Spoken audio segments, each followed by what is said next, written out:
la rebelión de Satanás, porque cuando ve al cordero desgollado y el Padre ha dado la orden que lo adore, por eso dice Satanás: yo me voy a subir al trono al lado de donde están las estrellas de Dios, porque Satanás con el Padre no puede competir. Pero cuando ha visto la revelación del Hijo y la gloria que tiene el Hijo por medio de la cruz, él se queda mirando y él quiere ese lugar.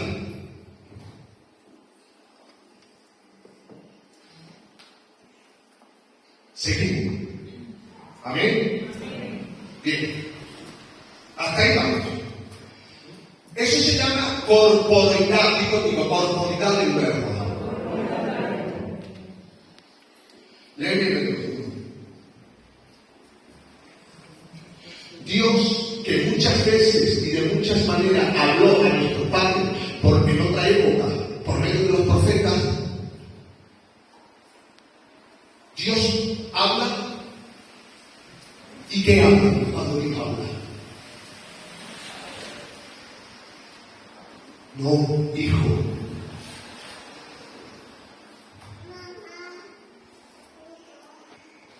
Dios habla, di conmigo, el Padre habla, hijo. No hay otra cosa que el Padre hable. El Padre habla, hijo. Porque el Hijo es el pensamiento del Padre. Entonces cuando el Padre habla, ¿qué habla? Hijo. Esto se llama revelación de Dios. La revelación, el verbo revelar. ¿Y cómo se revela? Se revela. Podemos ver que a partir del libro de Génesis comienza a haber una revelación de Dios que dura la revelación, di conmigo, 1500 años. ¿Cuánto tiempo dura la revelación? La palabra revelación significa correr el velo. Significa que el verbo de Dios, el Padre, estaba hablando y durante 1500 años fue hablando. Coge este misterio y mételo en lo más profundo de tu corazón. Y lo que durante 1500 años estuvo hablando, ¿qué era? Era el Hijo. Por lo tanto, lo hablado eran pinceladas que estaban dibujando la imagen del Cristo.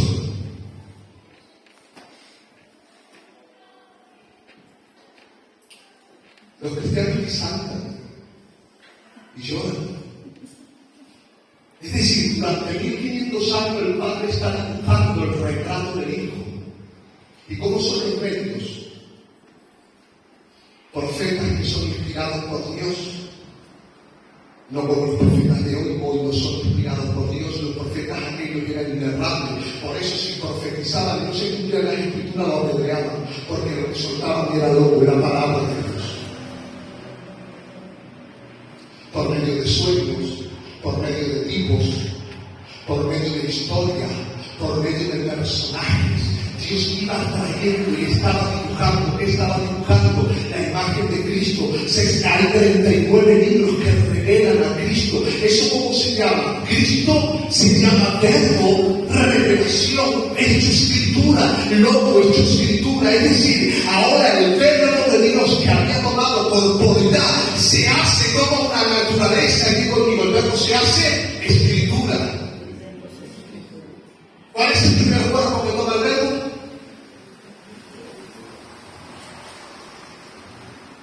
¿Cuál es el primer cuerpo que toma el verbo? Escritura. Dice Pablo, porque toda escritura es inspirada por Dios. Es decir, cuando el Padre habla, el Espíritu Santo es el que sopla, es el que sella, es el que movía a los que estaban escribiendo. El Padre habla, el Hijo es hablado, el Espíritu Santo es el que lo imprime, y esa escritura queda liberada de error. Y por eso toda palabra plenaria y verbal que es la Biblia, es Dios hecho escritura, es la palabra de Dios. Aplaude que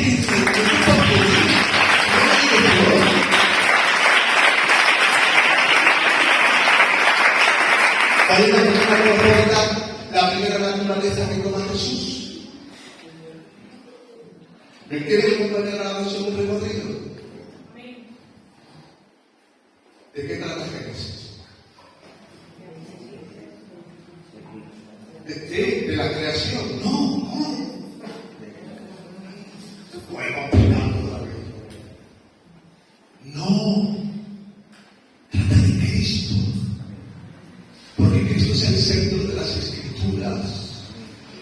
por Dios y lo expresado en el verbo. Capítulo 1, capítulo 2, el árbol de la vida plantado en medio. Capítulo 3, el sacrificio que cubre el pecado de Adán. Capítulo 5, el Abel que es sacrificado. Capítulo 8, el arca de Noé. Capítulo 22, el Isaac. Capítulo 37, el José defendido por sus hermanos. ¿De qué está hablando Génesis? Está hablando de Cristo. ¿Y de qué habla eso? ¿De qué habla eso? De Cristo. El Cordero Pascual, la nube que nos guía, la columna de fuego, el maná, el agua de vida. ¿Y de qué habla el número? ¿Cómo habla de Cristo el número? Como la serpiente levantada de bronce. Y como habla Josué de Cristo, como el gran capitán. Y como habla Samuel de Cristo, como el rey por excelencia. Y como habla Salmo de Cristo, como el pastor de las ovejas. Y como habla Isaías de Cristo, como el cordero sufriente. Y como habla Jeremías de Cristo en Lamentaciones, como el profeta que llora. Y cómo está hablando cada uno de los textos de la Biblia, estando retratando a Cristo. Porque lo que la gente cree que se trata de estudiar teología o de pegar salto, y se trata de pegar salto y de estudiar teología, se trata de Cristo. Porque si tú hablas las escrituras y no ves a Cristo, no has entendido nada. Amén.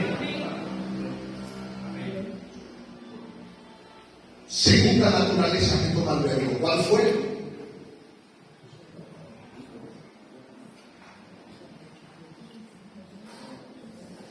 Segunda naturaleza que toma el verbo. El verbo se hace carne.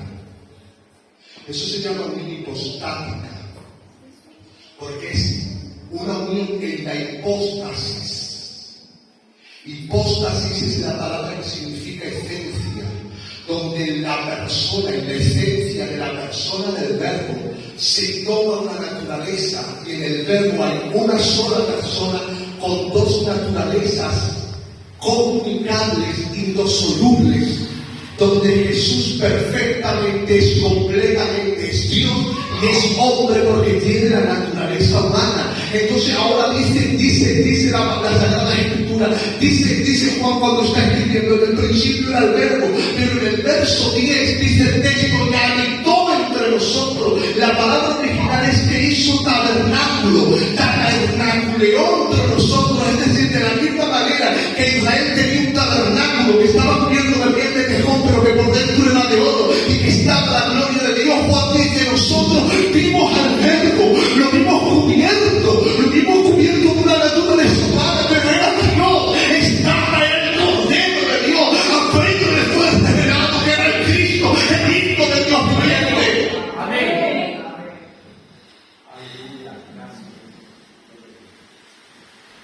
¿Te gustaría ver una foto de Cristo? Yo tengo una foto de Cristo.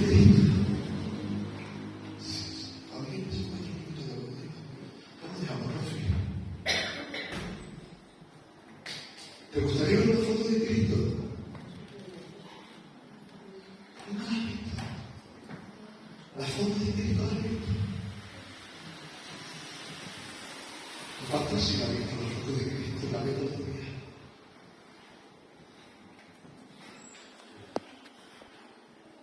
Porque nosotros vemos la foto de Cristo todos los días.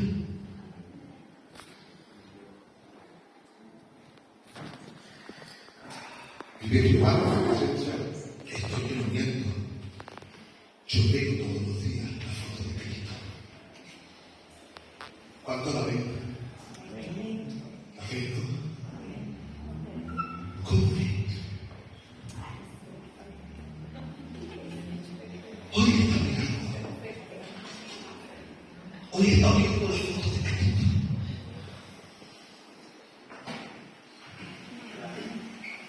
Él tiene un programa nuevo que se llama Mandeley. Y me tiene que lo abrieron también. Y me he pegado una hora viendo la foto de Cristo.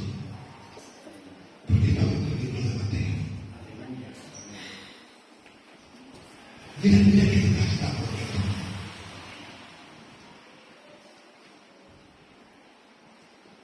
Estoy analizando todas las emociones de Cristo y hasta los primeros 4 capítulos la emoción que más alta se llama seguridad y serenidad. Y yo te estoy viendo el retrato de Cristo. Estoy viendo el retrato de Cristo y veo el perfil de la serenidad y de la seguridad. Y cuando lo veo, hay una frase que dice Jesús: el Hijo del Hombre no tiene que recostar su cabeza. Y cuando he visto la foto de Cristo, y he visto que el Hijo del Hombre, las obras tienen cualidad, las aves de los cielos tienen nido, pero el Hijo del Hombre no tiene donde recostar su cabeza. Y he dicho, Dios mío, ¿cómo es posible que durante 4 capítulos la emoción que más me ha resaltado es la seguridad y la serenidad? ¿Cómo puede estarse con una persona que no tiene donde dormir? Si te pido tu dinero, ¿en qué confías? Si te quito la mano, ¿en qué confías? ¿Estarías seguro sin tener un duro? Nada. Jesús no tenía un euro encima.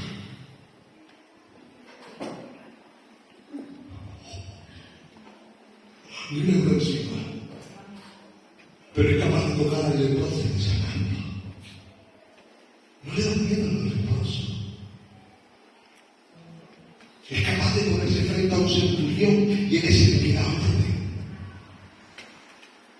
Es que ese es el retrato de Cristo, porque es la imagen de Cristo revelada, porque es la palabra de Dios, está hablando de Él, es hecho escritura. ¿Qué es la Biblia? No es Cristo en tu escritura. Entonces cuando yo veo la Biblia estoy viendo el retrato de Cristo. Mira qué pincelada del retrato de Cristo. A ver, hay un hombre que es el más sanguinario que tiene Roma. Es tan sanguinario que ya cuando el emperador de Roma ya se ha cansado de tantas revueltas que hay en Palestina, porque la paz romana abarca todo el imperio, pero Palestina no para de tener revueltas, dice: voy a enviar al más sanguinario que tengo.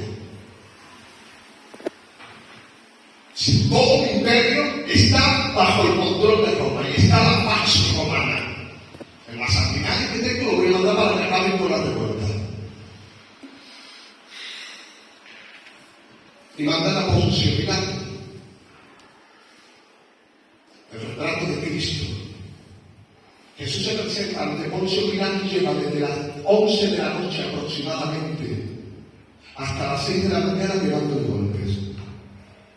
Le han puesto una corona de espinas, con una caña le han golpeado las sienes, le han pegado puñetazos, lo han masacrado, han hecho surcos en sus espaldas, lo han escarnecido y lo han vituperado. Y en esa condición que está hecho el mismo, se presenta ante el hombre más tirano y más cruel que tiene el imperio, que se llama Poncio Pilato. Y cuando lo ve Poncio Pilato, le dice Poncio Pilato: ¿qué es la verdad? Cualquier persona que hubiera estado en las condiciones de Jesús con una golpiza extremada durante toda la noche pegándote golpe, que te enfrentaras al sanguinario más grande del mundo y diciendo una pregunta, te lo puedo garantizar que la mayoría de los hombres se olvidaban encima. Y cuando está frente a Pilato le dice: ¿qué es la verdad? Y Jesús se calla. Y cuando Jesús se calla, Jesús comienza a mirarlo profundamente. Y aquel que era el verdugo se comienza a convertir en un cordero. El que estaba acostumbrado a mandar comienza a echar para atrás. Y ahora comienza a resonar. Jesús se calla y dice que el silencio de Cristo lo percibe toda la vida. Es tanto el temor que tiene cuando ha visto a este hombre, porque el silencio que ha hecho, porque que delante de él está la esencia de la verdad, que termina lavándose las manos y dice: ahí está, haced con él lo que queráis. Y cuenta la historia que muere en un desierto con arena lavándose las manos. Es que ese es el retrato de Cristo. Es que Cristo está en las Escrituras. Es que tú no puedes ver a Cristo si tú no abres las Escrituras, si tú no la conoces, si tú no la amas, si tú no la lees. ¿Qué tal resulta cuando te he dicho que hay una foto de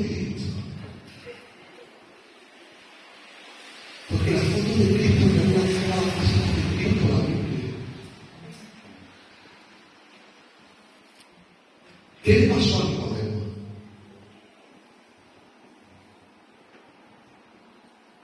¿Era un fariseo? ¿Sí o no? ¿Conocía Nicodemo las Escrituras? Pregunto, ¿conocía la Biblia? ¿Conocía los 39 libros? ¿Sí o no?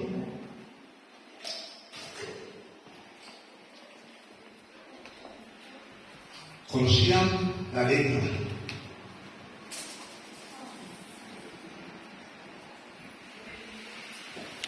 Conocía la letra. No conocía las Escrituras. Te pongo un ejemplo. Voy a poner un ejemplo.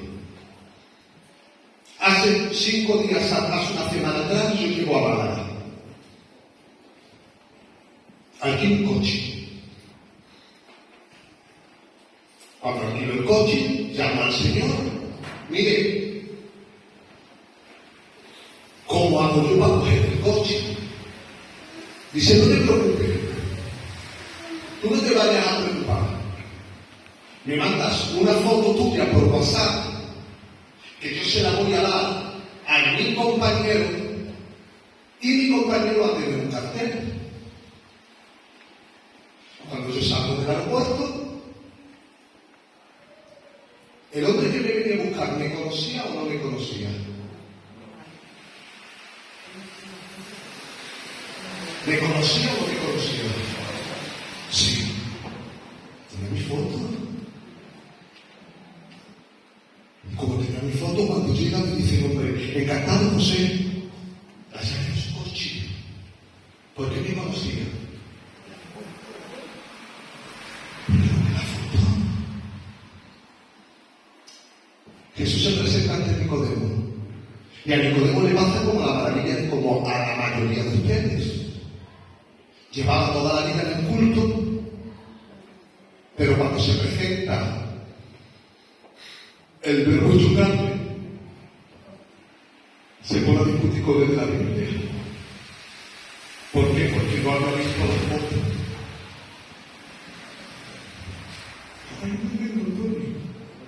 Las altares. ¿Dónde adoramos? En Jerusalén o en Sicar. Porque nuestros padres levantaron el pozo de Jacob. Y Jacob, ¿cuál es la verdadera adoración? ¿Quién fue el primero? ¿El Dios de Jacob o el Dios de Isaac? ¿Discutía la mujer samaritana con Jesús de dónde se tenía que adorar? Sí. ¿No lo recordáis el párrafo bíblico? Señor, ¿dónde adoramos? Porque ustedes dicen que en Jerusalén nosotros decimos. ¿Por qué? Porque esa persona... A ver, en el caso de esta mujer era peculiar porque había tenido 5 maridos y estaba discutiendo con Jesús de adoración.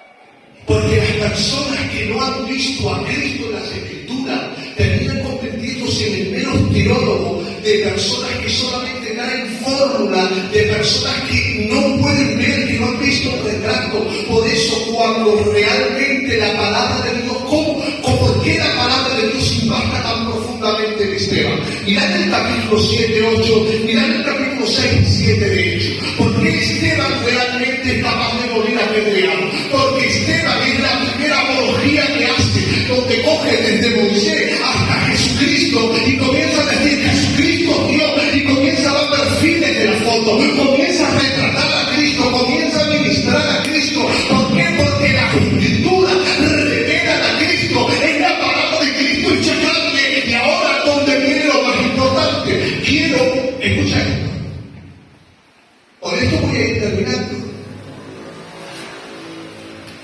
Quiero que veas Juan 6, 48.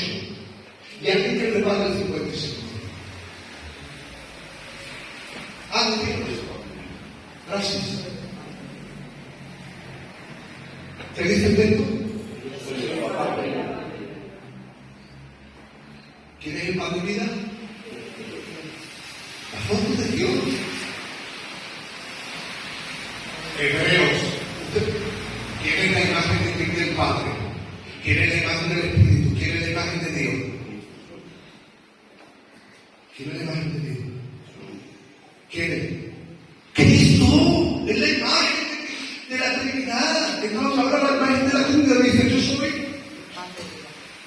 el pan de vida.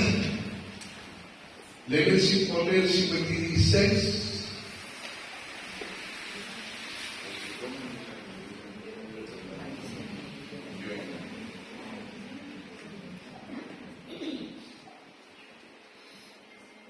A ver, verbo hecho escritura, verbo hecho carne. El verbo hecho carne es pan. ¿Te has comido el pan de vida? Él permanece en ti y tú en él. ¿Te has comido el pan?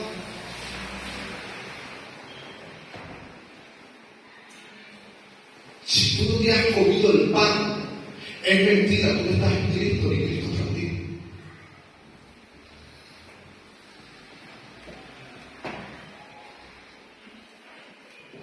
Ahí te pone.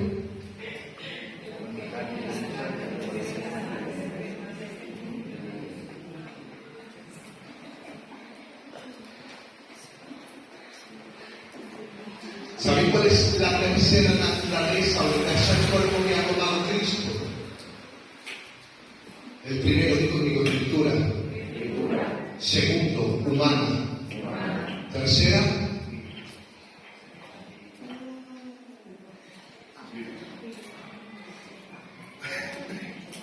primera, escritura. Segunda, humana. Tercera,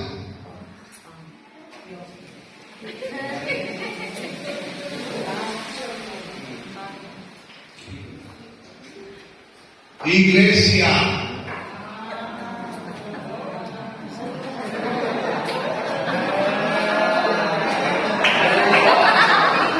Aplaude la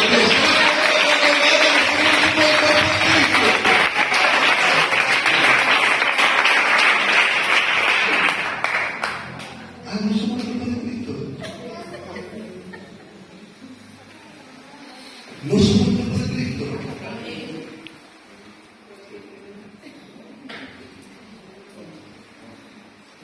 Lo que implica esto. ¿Cómo te comes el pan? Porque hoy vamos a tomar el pan y vamos a tomar el vino. Tomar este pan y tomar este vino es el símbolo del inicio de nuestra identificación con la cruz del Calvario, donde nosotros, ellos lo que deciden en el Espíritu. Señoras y señores, cuando tomamos la cena del Señor no estamos celebrando, estamos conmemorando, y esto lo dice el Evangelio según San Pablo en 1 Corintios 11:23, dice, porque lo que yo recibí del Señor también os enseñaron. Que el Señor en la noche que fue entregado tomó pan y habiendo dado gracias a los partidos dijo, tomad con esto en memoria de mí. Cuando se está haciendo algo en memoria de algo, eso se llama memorial, no celebración. Y cuando hay un memorial no se salta, se conmemora el acto que se está recordando. Por eso cuando se toma la Santa Cena, no esté con un chicle en la boca, no tenga los ojos abiertos y no esté hablando con el que está a tu lado, porque le está faltando el respeto al acto que se está haciendo.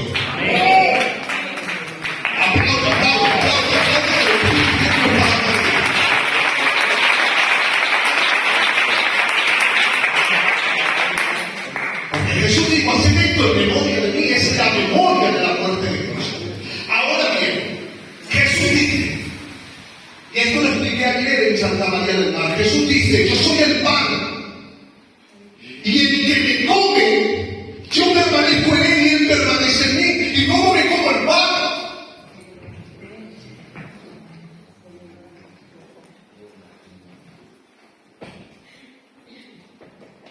No leyendo eso. Es rumiándola, tragándola, masticándola. Y de la misma manera, escucha bien esto, cuando tú tomas pan, el pan, cuando tú te metes el pan, esos son hidratos de carbono. Los hidratos de carbono, cuando tú te lo comes, el bolo va a parte intestinal, pero toda la sustancia se convierte en glucógeno, en glucosa. Por eso el páncreas segrega insulina. Entonces con la insulina que segrega tu páncreas, ese glucógeno se va para el hígado. Y como a muchas personas nos pasa, como en mi caso, como más pan de lo debido, el pan se convierte en esto.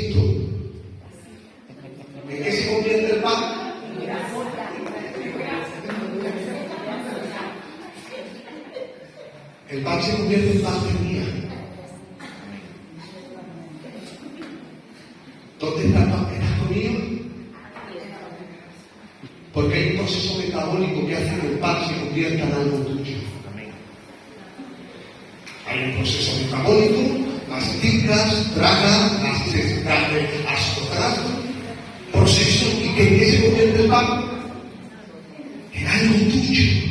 Es que si tú no te comes el pan de vida y la palabra de Dios la metes en lo más profundo de tu ser, y esa palabra comienza a regenerar tu espíritu, a regenerar tus sistemas de creencia, a regenerar tus pensamientos, tu paradigma, tus marcos de verdades, tus marcos de mentira. Si no comienza a quitarle todas las fortalezas mentales, todas las estructuras, todos los patrones culturales, todos los sistemas sociales, si esa palabra no te va regenerando, jamás en la vida la palabra será parte de ti. ¿Sabes por qué las personas hoy no reflejan a Cristo?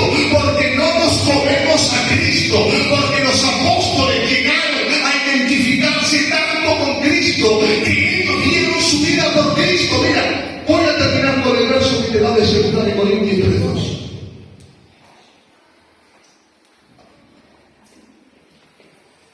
Con esto voy a terminar, para que tomemos la cena del Señor.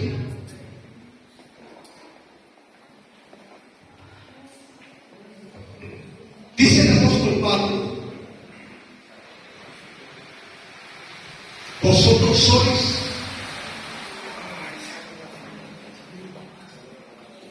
Segunda de Corintios 3:2. Dice el apóstol Pablo: vosotros sois cartas escritas, donde Cristo es la palabra y el Espíritu Santo es el que la imprime en nosotros y nos convertimos en el grafito de Dios. La tercera imagen que tiene Dios en la tierra, la tercera imagen que Dios tiene en la tierra se llama su iglesia.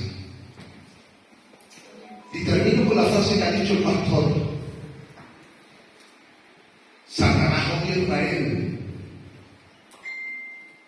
Y el pastor ha dicho: Satanás odia a la iglesia. De verdad, Satanás no odia a la congregación. A Satanás no le importa nada de los malos. A mí me gustaría que los malos tuviéramos la importancia que Satanás no quisiera destruir. ¿Cómo molaría? El Satanás quiere destruir. Pero yo he descubierto que a Satanás no le importa nada de los malos. Vuelvo al inicio del mensaje. Cuando el Cordero es presentado como inmolado, ¿qué quiere Satanás? El trono, el lugar del Cordero. ¿Sabes quién odia a Satanás más que a nadie? ¿Tú sabes quién odia a Satanás más que a nadie? ¿No lo sabes? No, a ti. Lo sé. Léeme Hebreos 1 hasta 3.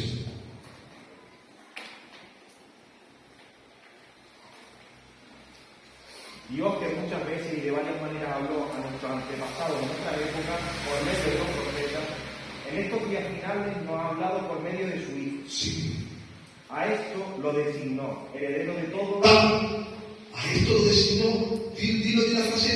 Heredero de todo y por medio de él hizo el universo. ¿Quién es el heredero de todo? Satanás aún quería el trono de aquel que era el heredero de todo. A quien Satanás odia es a Cristo. Y Cristo se ha hecho escritura, se ha hecho carne.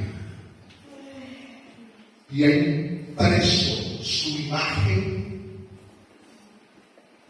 porque es pan que te comes y forma parte de ti. El Espíritu Santo ha imprimido por medio de las arras del Espíritu, te ha sellado. ¿Alguien ha escuchado el sello del Espíritu?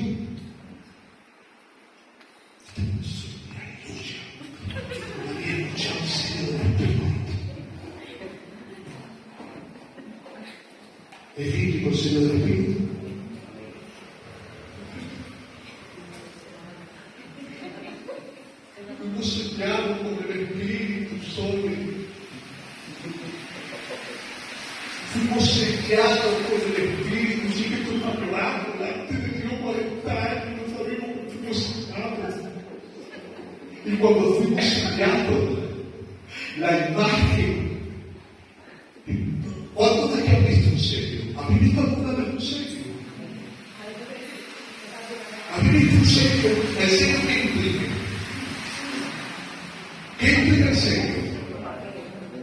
La imagen de algo. Y dice la palabra de Dios que nosotros somos los grafitis de Dios, somos las cartas escritas y que hemos sido sellados con el Espíritu. El Padre habla, el Verbo lo hablado y el Espíritu Santo lo imprime. Y la imagen que imprime en nosotros es la imagen de Cristo. Por eso Satanás nos odia tanto, porque tú portas la imagen de Cristo, no porque eres malo, sino porque estás conmigo por mi vida.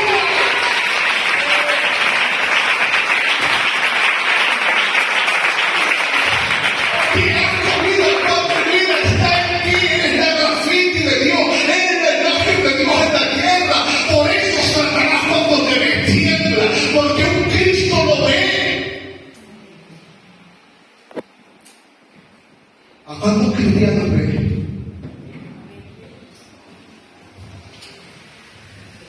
María, que tú tienes el sello de Cristo. Lo que pasa es que dice el apóstol Pablo, como sois niños, hablo como a niños, y por eso hay entre vosotros disensiones, hay envidia, hay peleas, porque son niños. Y mientras haya una iglesia niña, va a estar entretenida, que si nos vamos, si nos feria, que si saltamos, que si estemos en el espectáculo, que si llegamos temprano, y dice, mamá, es que no soy esclavo acaso. Porque cuando la iglesia llega a la altura de Cristo, deja de competir por trivialidades y estupideces, porque Cristo revela a Cristo. Es que ese es el propósito. Fin del mensaje. El propósito es que tú seas igual que Cristo.